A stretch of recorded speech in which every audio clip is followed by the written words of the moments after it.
Salut à tous, bienvenue pour cette nouvelle vidéo. Bon, désolé pour le bruit, mais c'est de bonne guerre. Moi, j'en fais aussi les jours fériés et certains dimanches. Donc, après tout, pourquoi pas.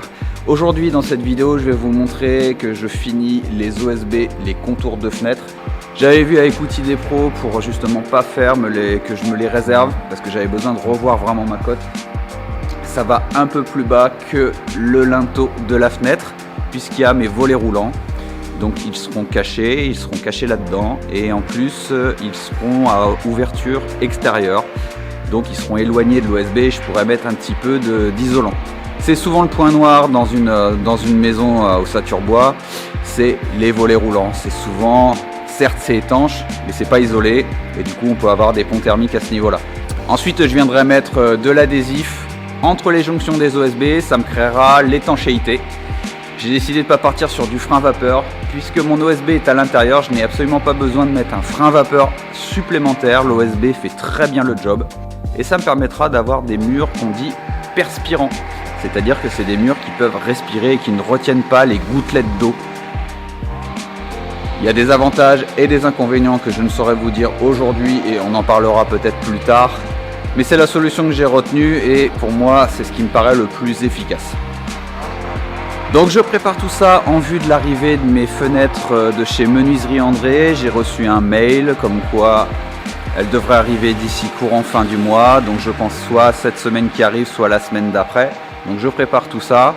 Donc j'ai choisi ces fenêtres parce que c'est des fenêtres passives, triple vitrage en bois. Ça respectera vraiment tout l'univers que je veux. Et en plus, il y a une plaque d'aluminium à l'extérieur, très fine, qui protège le bois des intempéries. Donc beaucoup moins d'entretien. J'ai hâte de les avoir, elles sont vraiment trop belles. Par contre, elles pèsent un âne mort. Rien qu'une porte-fenêtre comme celle-ci, 100 kg, on va s'y mettre à plusieurs.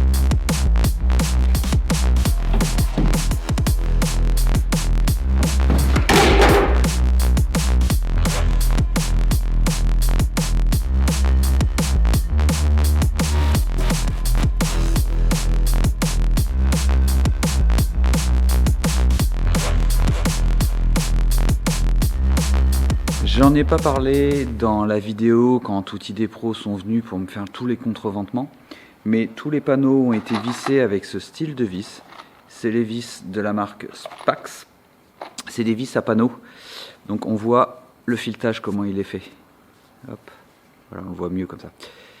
Il est fileté partiellement. Donc toute la partie ici permet aux panneaux OSB de venir bien plaquer sur son support. Et après, il y a une reprise de filetage ici. Donc ça permet vraiment de bien plaquer contre mes montants. Démonstration, voilà. Dès qu'on vient percer, ça fait ça. Si on plaque pas son morceau de bois, ça remonte. Une fois que je vais arriver à cette partie-là, ça va le faire redescendre tout seul. Voilà. Et voilà, ça a plaqué sans problème. Super pratique. Super pratique quand on veut pas pré-percer. Mais là, je vais pas m'amuser à pré-percer, c'est un truc de malade. Petite précision, le DTU demande d'avoir un point d'attache, donc une vis ou un clou, tous les 15 cm en périphérie de la plaque d'OSB, ou peu importe, et 30 cm au niveau des montants. Voilà, c'est le DTU qui impose ça. Ensuite, moi j'ai fait le choix de mettre des vis et non des clous. Bon, sous les conseils de plusieurs, et notamment Benoît Pirard, je le rappelle, pour ceux qui suivent les vidéos depuis longtemps, mais pour ceux qui prennent en cours, voilà, sous le conseil d'un pro, il vaut mieux mettre des vis sur des plaques OSB qui vont servir de contreventement, puisque les vis vont avoir tendance à vraiment bien venir faire plaquer l'OSB contre les montants. Elles n'ont pas de jeu possible en distorsion, donc elles vont vraiment bien plaquer. et du coup ça va vraiment rendre tout ça rigide. Par contre, mettre des vis quand on fait l'ossature, c'est pas préconisé justement parce que ce que je viens de dire, c'est qu'elle n'a pas de jeu de distorsion. Elle va faire ça une fois, deux fois, elle va péter. Le clou, lui, il est malléable. Il va faire ça plusieurs fois jusqu'à péter. Donc on a quand même une marge. Et donc on ne veut pas que ça puisse bouger pour le contreventement. Si je fais avec des clous, avec le temps, ça risque de pouvoir bouger. Là, avec les vis, ça ne bougera absolument pas. Maintenant, c'est les conseils de Benoît. J'ai décidé de les suivre. Vous verrez dans d'autres vidéos qu'il y en a qui ne s'embêtent pas, ils mettent des clous parce que ça va quand même beaucoup plus vite. Là, je mets beaucoup de temps pour tout visser, mais j'ai envie de faire ça bien et propre.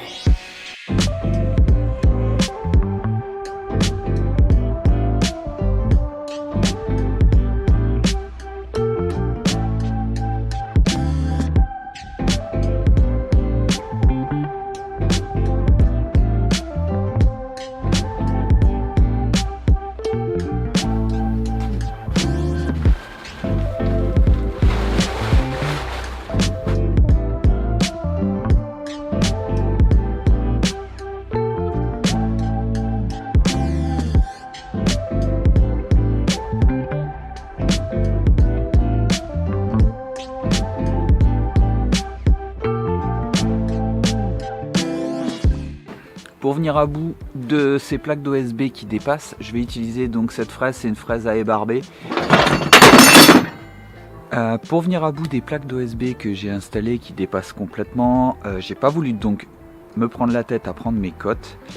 On n'est pas à l'abri que la plaque d'OSB soit un petit peu de travers, donc je vais utiliser une affleureuse ou une défonceuse et une fraise comme ça, une fraise à ébarber.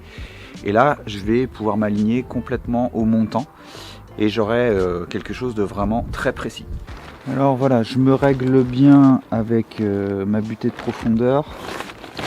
Donc ma affleureuse va venir contre l'OSB qui est derrière là. Et donc j'ai ce roulement là. Ce roulement là, il va venir coulisser le long du montant. Et du coup, ce sera ma phase de référence.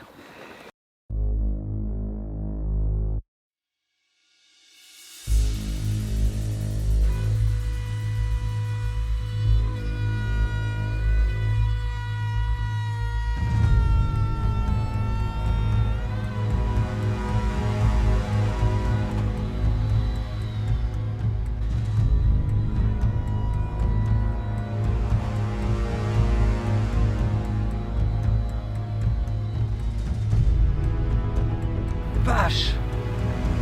Bon, je reviens sur ce qui vient de se passer. J'ai eu du bol. Je sais pas si vous l'avez bien vu, mais la fraise finalement, avec la vibration, elle devait pas être super bien serrée. La pince doit pas être super bonne sur cette affleureuse. Et bien, elle s'est littéralement détachée du corps de l'affleureuse. Et j'ai quand même regardé pour voir ce qui se passait. Je l'ai vu partir. Bon, j'avais ça, mais malgré tout, à la vitesse où ça doit aller. On le rappellera jamais assez, la sécurité c'est primordial. Et là pour le coup, waouh.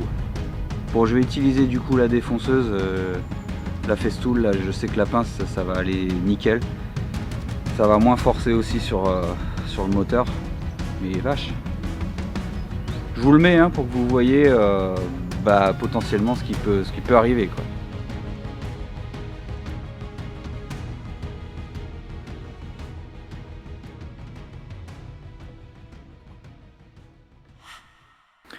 Voilà, l'épisode de la fleureuse est vite oublié. Avec la défonceuse festool, ça a été beaucoup mieux, puisqu'elle peinait moins, elle avait double de puissance. Donc maintenant, c'est bon, ça, ce chantier est fini. Ce que je vais faire maintenant, c'est je vais étanchéifier les plaques d'OSB. Les plaques d'OSB ont un joint de dilatation voulu, puisqu'il n'y a pas de rainure languette. Donc, habituellement, on met un frein vapeur pour bien étanchéifier ces cloisons. Moi, mon OSB est à l'intérieur. Je l'ai expliqué au début, c'est pour avoir des murs perspirants qui permettent de respirer et évacuer naturellement la vapeur d'eau, la condensation qui se créera dans l'ossature, dans les murs. Le frein vapeur, lui, il est là pour justement éviter que ça puisse pénétrer, mais malgré tout, il subsiste quand même des gouttelettes, la condensation qui se crée. Bon, je ne vais pas répéter ce que j'ai dit tout à l'heure, mais en gros, c'est ça.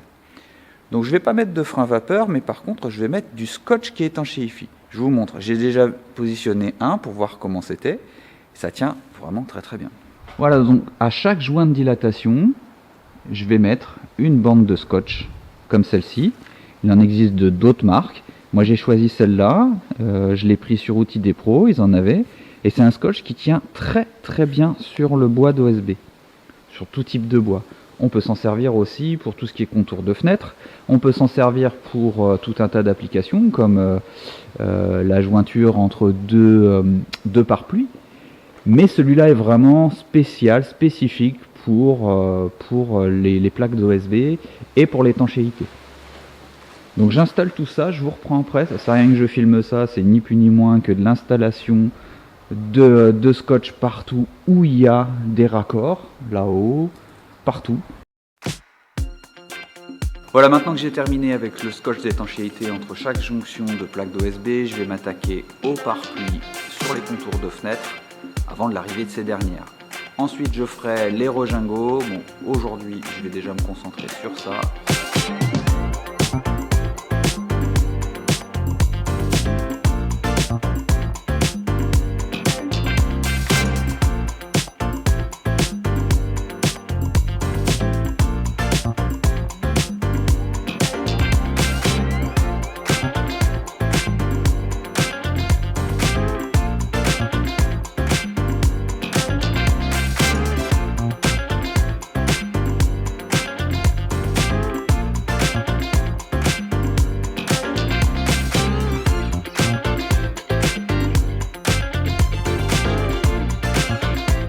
Alors pour cette partie-là, j'ai coupé un petit morceau comme ça, que je vais venir passer en dessous.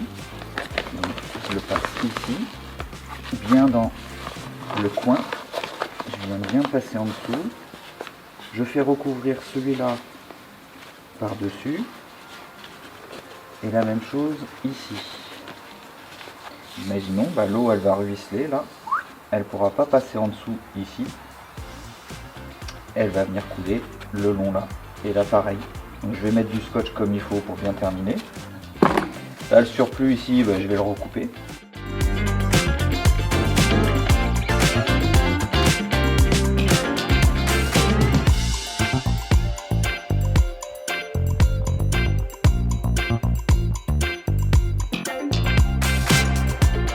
Bon, et à chaque fois que j'ai mis un petit coup d'agrafe, je mets un petit scotch d'étanchéité, histoire de bien protéger le bois qui est derrière.